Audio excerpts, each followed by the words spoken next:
Break कर लेंगे क्योंकि वक्त नमाज का हो गया। बहरहाल तो कहने का ये बात मैं पूरी कर लूँ, तो कहने का माने ये हुआ कि इस कुरान की जो खूबियां हैं ना, वो इस खूबियों को हमने समझना है ना।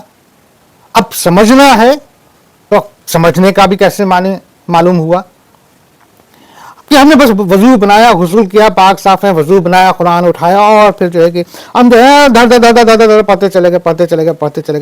अरे भाई हमने कितना पारा मुकम्मल कर लिया, 1 पारा, 2 पारा, 3 पारा, अरे आज तो हमने 4 पारा मुकम्मल कर लिया। अल्हम्दुलिल्लाह, सुभान अल्लाह, अच्छी बात है, तिलावत अच्छी है, बेशक अच्छी है, बिल्कुल अच्छी है।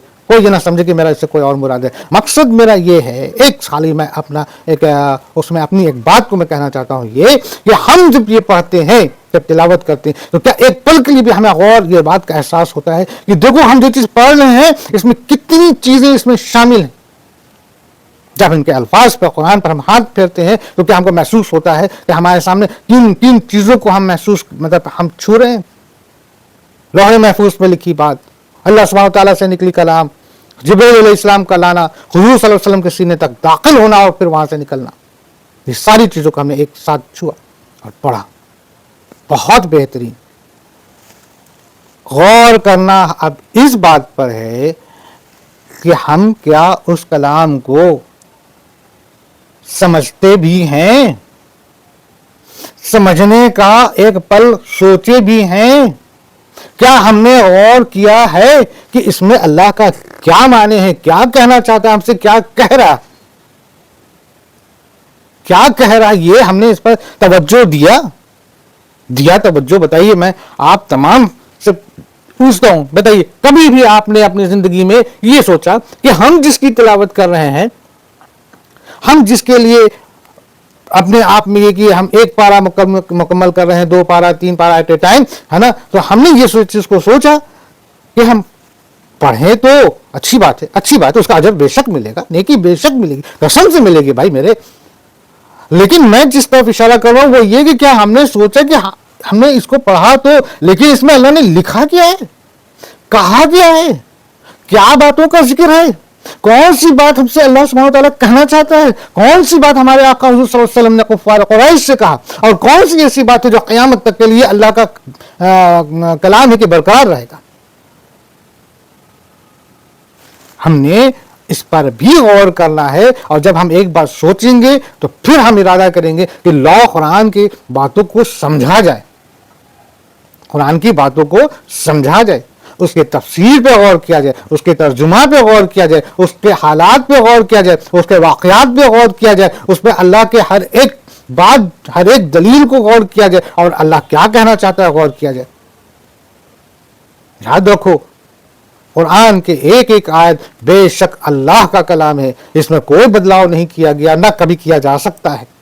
याद रखो, अल्लाह ने हमारे आका हुज़ूर सल्लल्लाहु अलैहि वसल्लम से जब कहा, कह दीजिए, कुल, आप कह दीजिए, तो हमारे कुरान में वो कुल आज भी है। ये नहीं है कि अल्लाह ने तो हमारे आका हुज़ूर सल्लल्लाहु अलैहि वसल्लम से कहा था, तो फिर आका हुज़ूर सल्लल्लाहु अलैहि वसल्लम से जब आका हुज़ूर सल्लल्लाहु अलैहि वसल्लम ने तो कह दिया, तो वो कह दो वाले अल्फाज हमारे आका हुज़ूर सल्लल्लाहु अलैहि वसल्लम ने क्यों कहा और क्यों कुरान में है? इसलिए है मेरे अजीजों कि अल्लाह का वर्ड बाय वर्ड जो भी बातें हैं सेम हू बहू हमारे सामने है। अल्लाह ने जब कहा कि आप कह दीजिए, तो हमारे सामने आज भी वही चीज है, आप कह दीजिए। जबकि अल्लाह ने तो हुजूर से कहा, लेकिन बात हमारे सामने आज भी वैसी अल्फाज आ रही, कह दीजिए। तो ये दलील है इस बात की कि हमारे आका हुजूर सल्लल्लाहु अलैहि वसल्लम से निकलने वाला हर एक अल्फाज जो है बेशक वही अल्फाज है जो अल्लाह सुब्हानहू तआला की तरफ से उतारा गया, जो अल्लाह सुब्हानहू तआला का कलाम रहा। ये इस बात का दलील है कि पूरे कुरान में हर जगह पर हमारे आका हुजूर सल्लल्लाहु अलैहि वसल्लम से जो बात कही गई, वो बात हमारे आका हुजूर सल्लल्लाहु अलैहि वसल्लम डायरेक्ट कहते, वो ये तो ना कहते कि कह दो, वो तो बात उनसे कही गई, लेकिन उन्होंने वही बात कही जो अल्लाह का कलाम उतरा, और अल्लाह का कलाम बिल्कुल वैसे ही लिखा गया जो हमारे सामने है, यानी कि इसके लफ्ज ब लफ्ज अल्लाह का कलाम है। हमको इस पर यकीन करना है। और इस कुरान का सबसे बड़ा जो है कि क्वालिटी ये कि आज के दौर में अल्लाह का कुरान हमारे सामने मौजज़ा है, जबकि मौजज़े का दरवाजा बंद हो चुका है। ये हम और आप जानते हैं क्यों बंद हो चुका, क्योंकि कुरान इतना बड़ा मौजज़ा अल्लाह ने उतार दिया। अल्लाह ने कह दिया कि मैं तुम्हारे सामने ऐसी चीज रख दिया हूं ایسی چیز رکھ دیا ہوں کہ اگر تم اس کو تھامے رہو گے تو کبھی گمراہ نہیں ہوگے. اور ہمارے آقا حضور صلی اللہ علیہ وسلم نے کہہ دیا کہ جو قرآن پہ چلا اور جس نے میرے طریقے پہ چلا، سمجھ لو کہ وہ کامیاب ہے، سمجھ لو کہ وہ کامیاب ہے. یہی دین اسلام ہے اور یہی اسلام ہے. بے شک ہم اگر پھسلیں تو ہم کہیں نہ کہیں چوک رہے ہیں.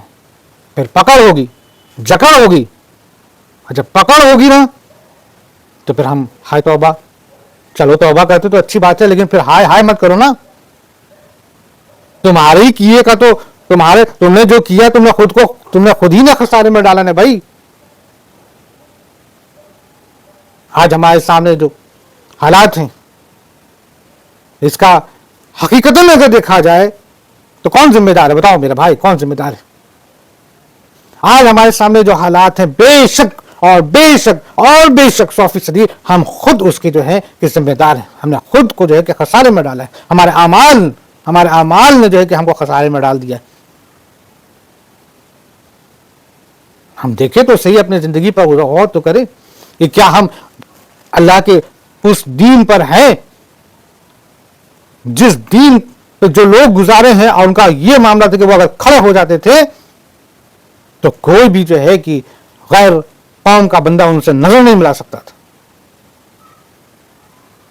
اللہ نے یہ قوت ڈالی، اللہ نے یہ طاقت ڈالی اپنے دین میں. حضرت ابراہیم علیہ السلام جب خانہ کعبہ کی تعمیر کر کے جب اللہ کا کہا گیا، اللہ نے کہا کہ اذان دو، حضرت ابراہیم علیہ السلام کہیں کہ یہاں پر سنسان وادی میں کون میری آواز سنے گا؟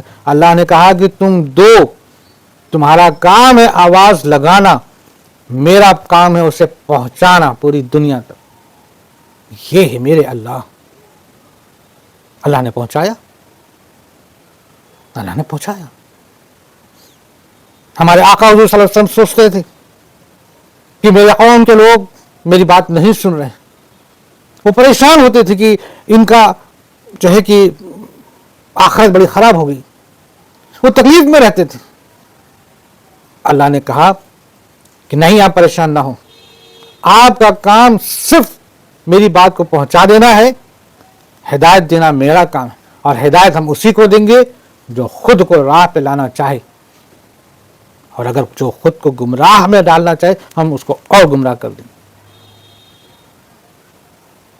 تو میرے عزیزو، قرآن ہمارے سامنے آج کے دور میں بے شک اللہ کا معجزہ ہے. ہم کو اس کو پکڑنا ہے، سمجھنا ہے، خود کو اس پہ ڈھالنا ہے، اور اسی کے ساتھ جینا ہے اور مرنا ہے. بہرحال تھوڑا سا ہم وقفہ چاہیں گے، ہم انشاءاللہ پھر ملاقات کرتے ہیں. فی الحال اللہ حافظ.